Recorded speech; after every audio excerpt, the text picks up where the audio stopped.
¿Estamos listos?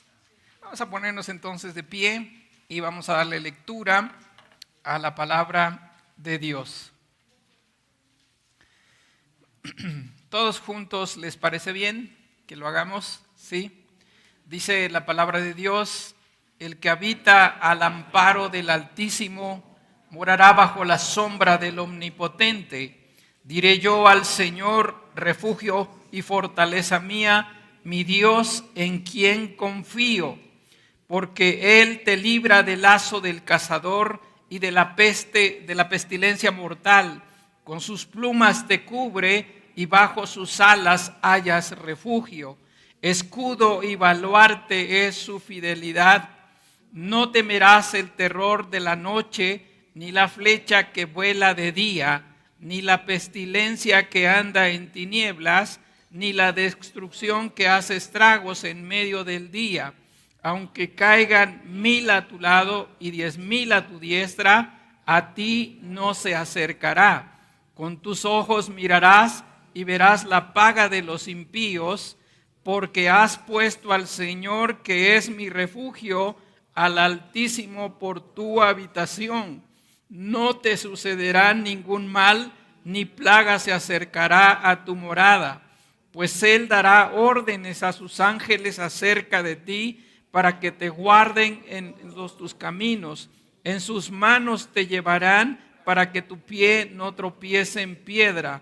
Sobre el león y la cobra pisotarás al cachorro de león y a la serpiente.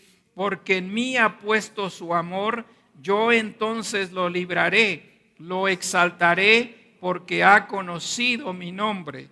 Me invocará y responderé. Yo estaré con él en la angustia, lo rescataré y lo honraré, lo saciaré de larga vida y le haré ver mi salvación. Amado Padre, gracias por tu palabra. En el nombre de Cristo Jesús, amén y amén. Bien, hermanos, pues en esta mañana vamos a meditar en este salmo.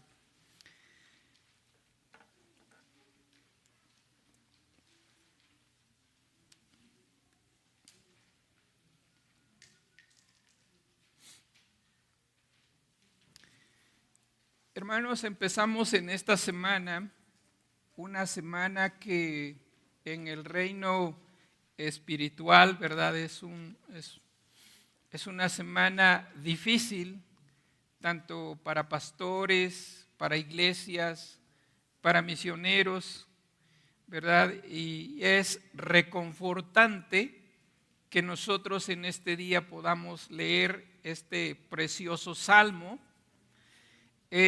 ¿Por qué? Porque en esta semana, hermanos, donde la multitud de personas que no conocen a Cristo, que no glorifican al Dios vivo y verdadero, que no conocen al Dios todopoderoso, ¿verdad? Se vuelcan a esa fiesta satánica llamada Halloween, o se vuelcan a la hechicería, a la brujería, al ocultismo. Y en medio de este ambiente, amados, es bueno saber que si nosotros priorizamos nuestra relación con Dios y no practicamos las obras inútiles de las tinieblas, es decir, no disfrazamos a nuestros hijos de diferentes demonios, ¿verdad? Sino que al contrario reprendemos todo eso, ¿verdad? Es bueno saber que Dios nos guardará. Y volviendo, amados hermanos, al Salmo 91, que como hemos dicho, ¿verdad? Es un salmo que nos anima. En esta mañana, hermanos, lo queremos estudiar buscando un mensaje personal de Dios para nuestras vidas. Porque, hermanos, siempre que escuche una predicación, siempre que estudie la palabra de Dios, nunca lo haga únicamente porque lo tiene que hacer. Hágalo disfrutando, hermanos, y buscando un mensaje personal de Dios para su vida. Por ejemplo, Romanos 15:4 dice, en la Nueva Biblia de las Américas, dice: porque todo lo que fue escrito en tiempos pasados, para nuestra enseñanza se escribió. a fin de que por medio de la paciencia, dice, y del consuelo de las Escrituras, tengamos esperanza. Entonces, amados, el Salmo 91 no es un salmo que está en la Biblia por casualidad, es un salmo que Dios ha preservado por los siglos para que usted y yo, ¿verdad?, lo podamos leer y podamos encontrar en él un mensaje personal de Dios para nuestras vidas. Y en esta mañana vamos a buscar ese mensaje personal de Dios para nuestras vidas, dando respuesta a 5 preguntas que tenemos ahí en sus bosquejos. La primera pregunta es: ¿encuentro en el Salmo 91, una enseñanza para mi vida hoy? ¿Encuentro en el Salmo 91 un ejemplo que debo seguir? Sí. ¿Encuentro en el Salmo 91 una promesa que debo creer? Sí. ¿Encuentro en el Salmo 91 una gratitud que debo de hacer? Y es sí. ¿Encuentro en el Salmo 91 un error que debo de evitar? Y desde luego es sí. Entonces, amados hermanos, vamos a ver qué cosa Dios quiere en esta mañana darnos a conocer a nosotros. Vamos entonces a buscar la primera respuesta, y es esta, a esta pregunta: ¿encuentro en el Salmo 91 una enseñanza para mi vida? Hermanos, ¿encontramos en el Salmo 91 una enseñanza para nuestra vida? Y la respuesta es sí, sí hay una enseñanza para nuestra vida. ¿Cuál es esa enseñanza? Y la enseñanza del Salmo 91 aplicable a nuestra vida hoy es esta, hermanos: prioriza tu relación con Dios y vivirás seguro. Esa es la enseñanza que pudiéramos decir que está grabada con letras de oro en ese salmo. Prioriza tu relación con Dios y vivirás seguro. ¿Por qué digo esto? Bueno, pues vamos, por ejemplo, al Salmo 91:1. Y en ese salmo me gustaría que usted subraye una palabra que hace la completa diferencia. Dice allí el que habita, ¿sí? El que habita. Está hablando de una persona, amados, que ha hecho su morada en Dios. Está hablando de una persona que ha priorizado su relación con Dios. Entonces, esta es la marca distintiva de un creyente, de una persona que ha establecido su morada a Dios, y la promesa es esta, que esa persona que ha priorizado su relación con Dios, quien vive y establece su morada permanente en Dios, esa persona mora bajo la sombra del Altísimo y sublime Dios. Ahora, esa persona que mora bajo la cobertura de Dios, esa persona goza del cuidado y la protección del Dios Todopoderoso. Ahora, hermanos, usted dirá: bueno, pues es que yo entiendo que Dios nos cuida a todos. Y eso es cierto, hermanos. De verdad, a veces Dios nos libra de cosas que ni siquiera nosotros imaginamos. Pero quien puede gozar de la plenitud de estas promesas es quien hace su morada permanente en Dios. Entonces, la enseñanza de este salmo es: prioriza tu relación con Dios, porque morando o viviendo bajo el abrigo del Altísimo gozarás de su protección, del Rey de Reyes y Señor de Señores, del Todopoderoso. Entonces, esa es la enseñanza. Ahora bien, vamos a contestar una segunda pregunta. Y la segunda pregunta es, ¿encuentro en el Salmo 91 un ejemplo que debo seguir en cuanto a priorizar mi relación con Dios? Y la verdad es que sí. ¿Cuál es ese ejemplo que yo debo seguir? Bueno, pues algunos teólogos dicen que el Salmo 91 es un salmo mesiánico, porque solamente Cristo puede decirse que habita en una plenitud con Dios, con el Padre. Y si esto es así, nosotros vemos cómo cuando Cristo vino a esta tierra, ¿qué hacía? Priorizó su relación con Dios el Padre. En toda la Biblia, en todo el Nuevo Testamento, sobre todo en los 4 evangelios, se da testimonio de que Cristo Jesús priorizó su relación con Dios.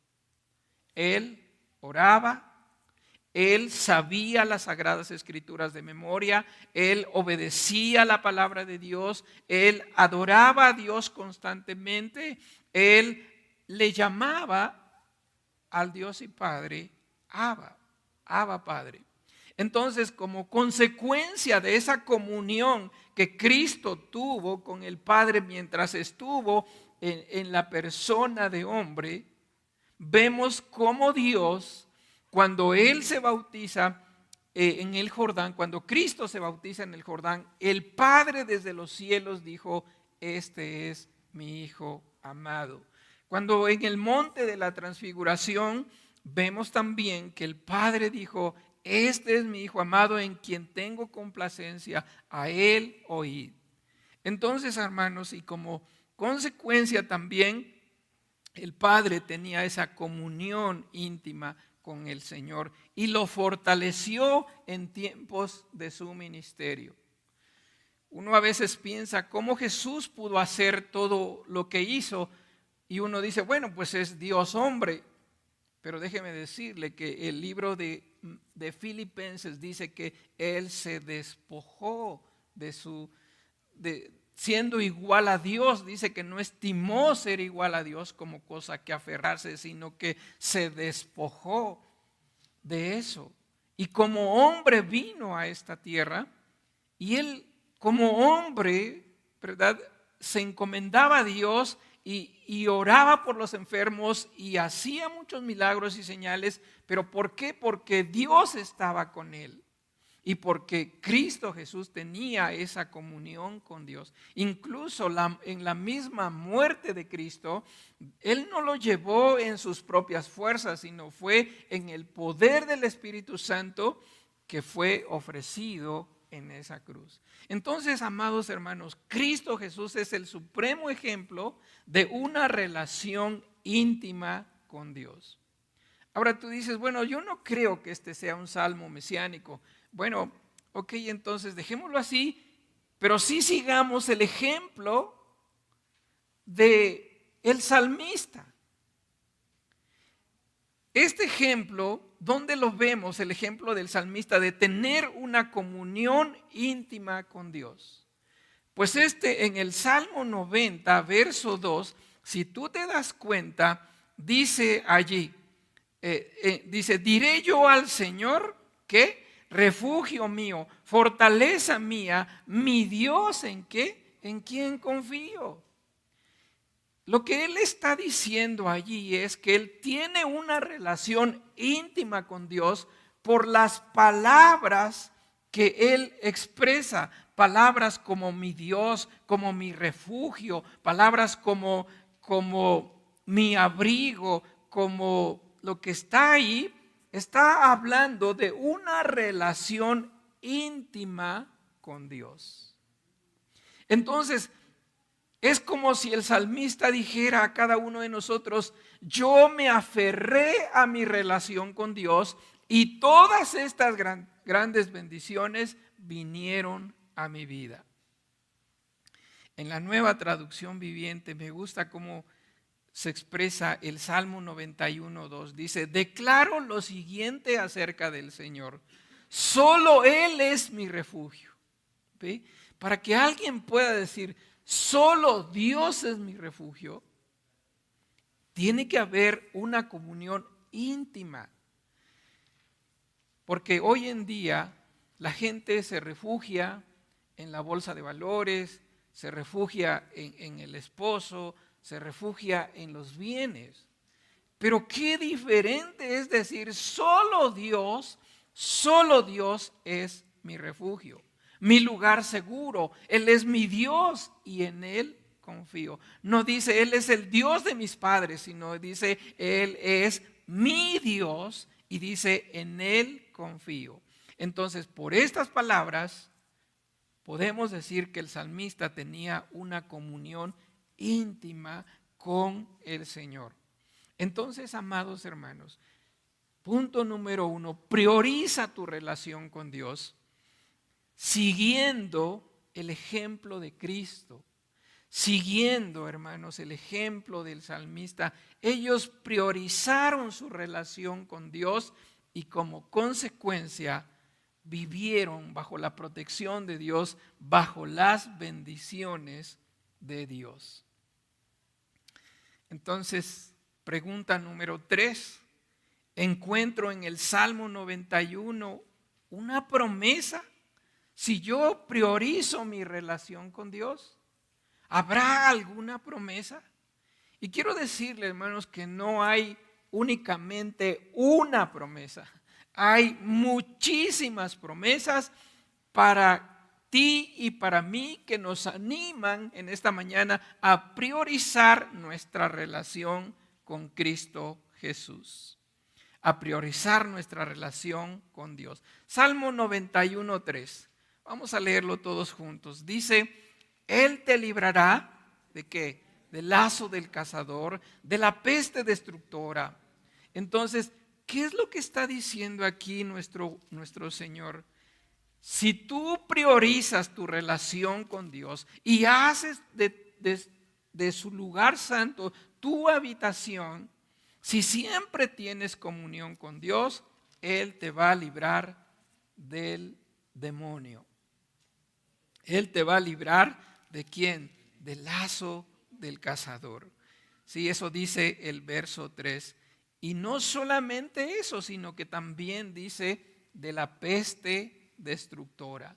Entonces la idea aquí es que si nosotros, hermanos, nos refugiamos en Dios, habitamos en la presencia de Dios constantemente, las trampas ocultas del enemigo y las enfermedades mortales y de las enfermedades mortales, Dios nos librará. Y de hecho, hermanos, nos ha librado. Por eso usted está hoy aquí. ¿Por qué no está usted en un hospital? ¿Por qué no está muriendo de una enfermedad terminal? ¿Por su buena salud? ¿Porque come bien? La verdad es que no. Estamos aquí porque Dios nos ha guardado. Y fíjense, no solamente nos ha guardado de enfermedades mortales, Dios nos ha guardado del cazador de nuestras almas, nos ha guardado del demonio. Y fíjense cuán importante es esto, que un hombre en el Antiguo Testamento comprendió esta verdad y él le rogó al Señor lo siguiente.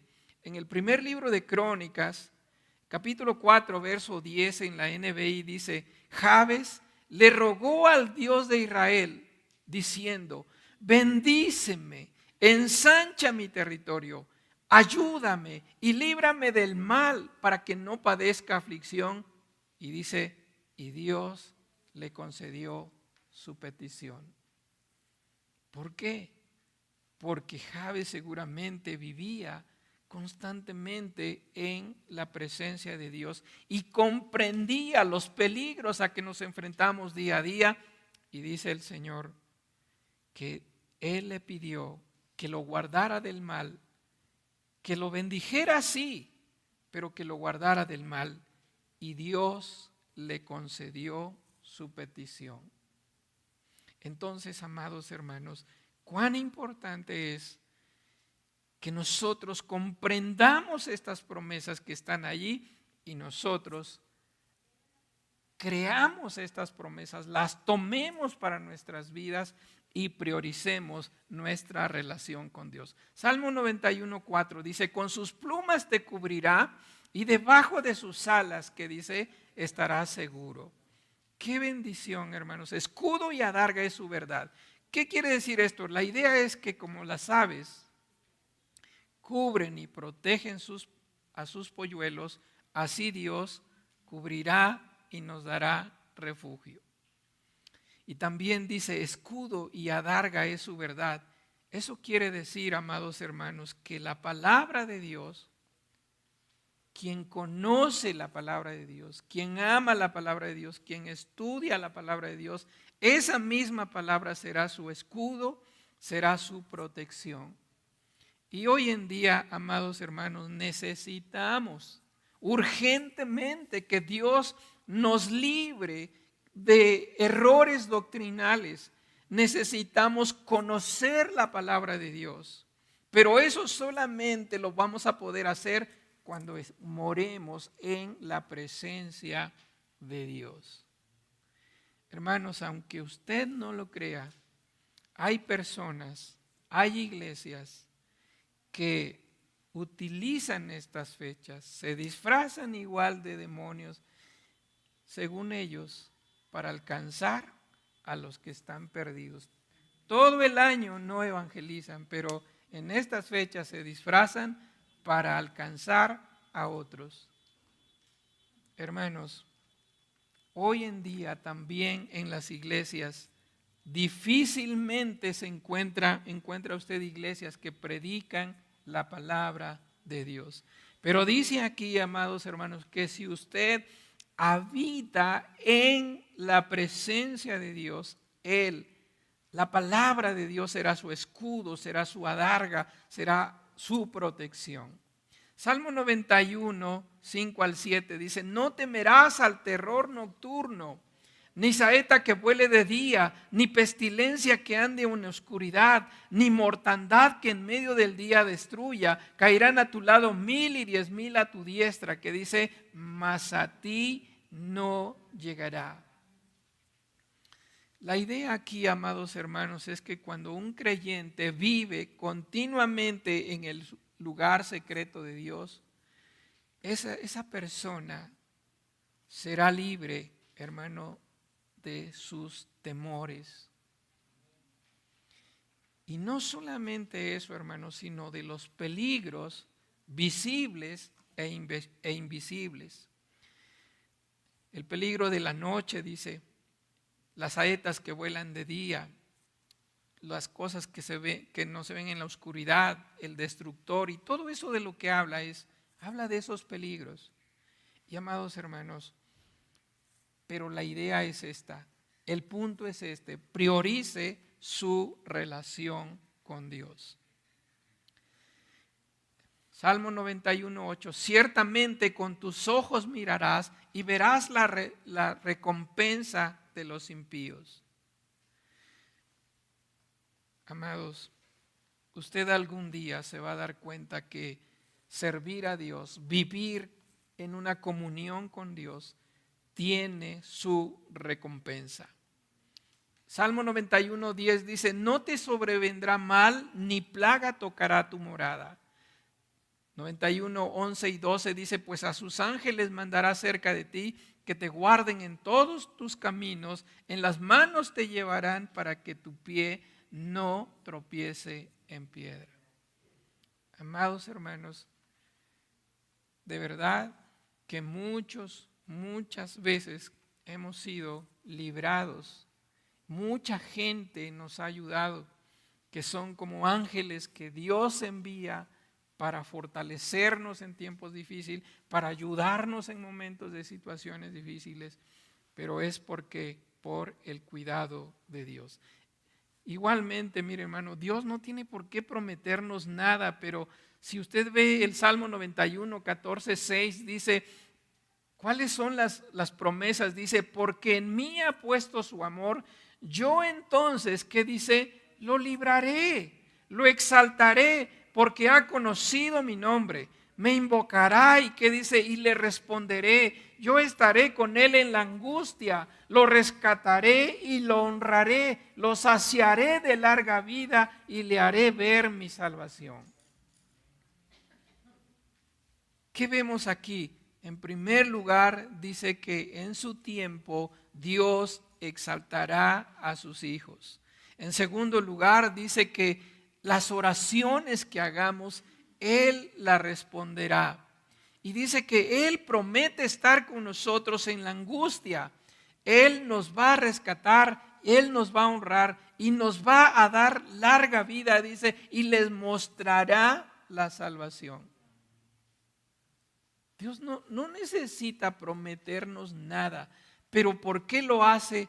Porque como en la alabanza, en la administración de la alabanza decía, yo te amo, estoy con ustedes hasta el fin del mundo, yo soy quien te cuido, yo soy quien te fortalezco. Por esa razón, amados hermanos, nosotros podemos confiar en esas promesas y animarnos a tener una relación personal con Dios. Pero fuera del Salmo 91 también hay otras promesas que de verdad te dejan atónito. Por ejemplo, Jeremías 17, 7 al 8, que está ahí en sus bosquejitos, dice de la siguiente manera: bendito es el hombre que confía en el Señor, cuya confianza, dice, es el Señor. Y escuche esto: será como árbol plantado junto al agua, que extiende sus raíces junto a la corriente. No temerá cuando venga el calor, y sus hojas estarán verdes. En año de sequía no se angustiará, ni cesará de dar fruto. ¡Qué bendición! ¡Qué promesa tan extraordinaria nos da el Señor para quienes prioricen su relación con Dios! También, hermanos, ¿cuál es la razón de todas estas promesas? Porque como dije, son para los hijos de Dios, no son para los que ocasionalmente oran o van a la presencia de Dios. No, son para los que viven constantemente en la presencia de Dios. Salmo 91:9, ahí está la razón. Dice: porque has puesto al Señor, que es mi esperanza, que al Altísimo, ¿por qué? Por tu habitación. Esa es la razón de todas estas promesas y todas estas bendiciones que vienen cuando permanecemos en la presencia de Dios. Salmo 91:14 dice: porque en mí ha puesto su amor, yo entonces lo libraré, lo exaltaré, porque ha conocido que mi nombre. Todo esto habla de que amamos a Dios y que le hemos conocido a Él. ¿Cómo conocemos a Dios? Teniendo una relación íntima con Él. Amado hermano, entonces prioriza tu relación con Dios siguiendo el ejemplo de Cristo, pero ahora Dios te haz de cuenta que te empuja y te dice: mira, estas son las promesas que vienen si tú priorizas tu relación conmigo. Yo te las garantizo, porque si se da cuenta, del 14 al 16 es Dios mismo quien está hablando estas promesas. Número 4. Encuentro en el Salmo 91 una gratitud que deba hacer a Dios. Pues claro que sí, hermanos. Todo el Salmo es un canto también de gratitud a Dios. ¿Por qué? Porque aunque nosotros a veces no somos fieles, no somos constantes en la comunión con Dios, Él siempre nos guarda. Por eso el salmista decía en el Salmo 91:2: declaro lo siguiente acerca del Señor: solo Él es mi refugio, mi lugar seguro, Él es mi Dios, en Él confío. Así es, solo Dios nos guarda. Pero como he dicho antes, ¿quieres disfrutar la plenitud de las promesas de Dios? Prioriza tu relación con Él. Mire, el salmista Salmo 73, 28 en la Nueva Traducción Viviente dice: en cuanto a mí, qué bueno es estar cerca de Dios. Fíjese, con signos de exclamación, dice: en cuanto a mí, qué bueno es estar cerca de Dios.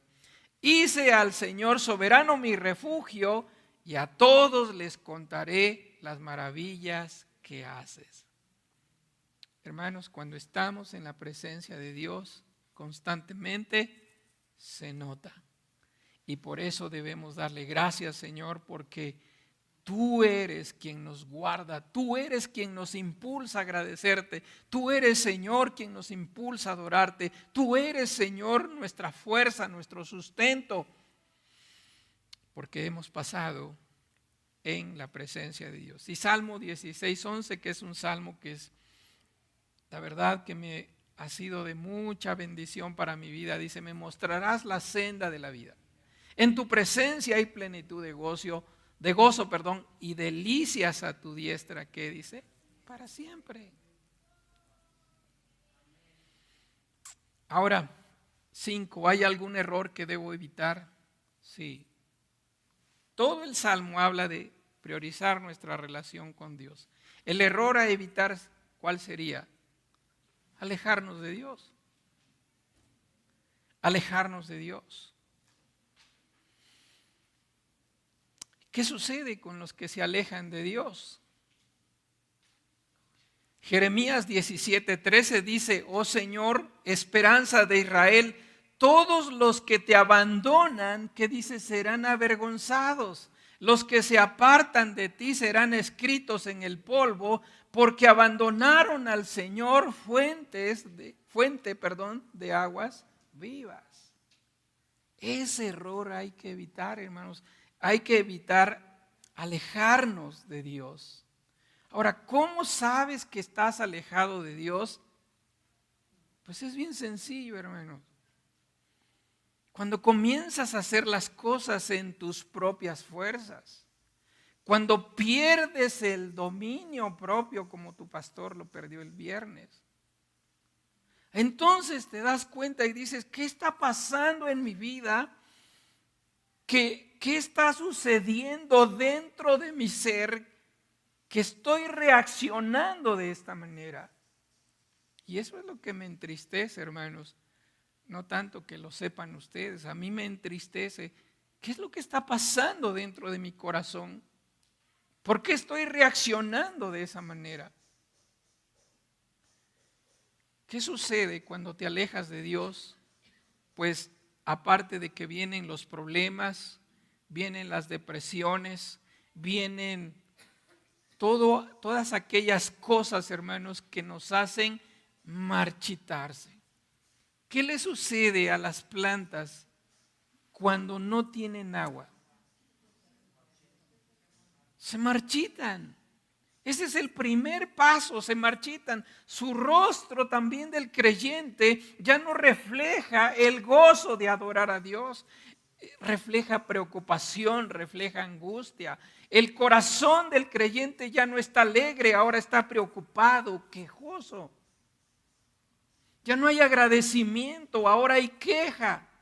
Ya no hay gozo, ahora hay llanto. ¿Por qué? Porque abandonamos al Señor. Y luego dice: serán avergonzados los que se apartan de ti. Amados hermanos, en verdad que Dios nos libre. ¿Cómo podemos darnos cuenta que estamos alejados de Dios? Y es un alejamiento sutil. No piense que de la noche a la mañana usted ya estuvo en la presencia de Dios y al otro día, ¿verdad?, usted está lejos de Dios. No, es algo sutil. Dejas de venir a la iglesia, dejas de estudiar la Biblia, dejas de orar y te va gustando esa vida, y cuando te das cuenta estás lejos de la presencia de Dios. Ese es el error que debemos evitar. Ahora bien, por último me gustaría decirles algo, hermanos. La manera en que podemos volver a Dios es mediante el arrepentimiento. Reconocer, Señor, honestamente estoy haciendo mal. Le estoy dando más prioridad a las redes sociales, le estoy dando más prioridad a mi esposo, a mi esposa, le estoy dando más prioridad a mi familia, Señor, que a ti. Perdóname, Padre. Me arrepiento y me vuelvo a ti. Le estoy dando más prioridad a mi trabajo, le estoy dando más prioridad a otras cosas que a ti, Señor. Entonces digo, Dios, perdóname. Dios, limpia mi corazón. Dios, quiero acercarme a ti. Eso es en cuanto a un cristiano, pero a una persona que no conoce de Dios, la única manera de acercarte a Dios es mediante Jesucristo. No hay otros medios. Por eso hoy te pido que reconozcas a Jesucristo como tu único y suficiente Salvador y te vuelvas a Él, te arrepientas de tus pecados y de esa manera podrás gozar de una bendición eterna y de una protección eterna y de la presencia de Dios eternamente.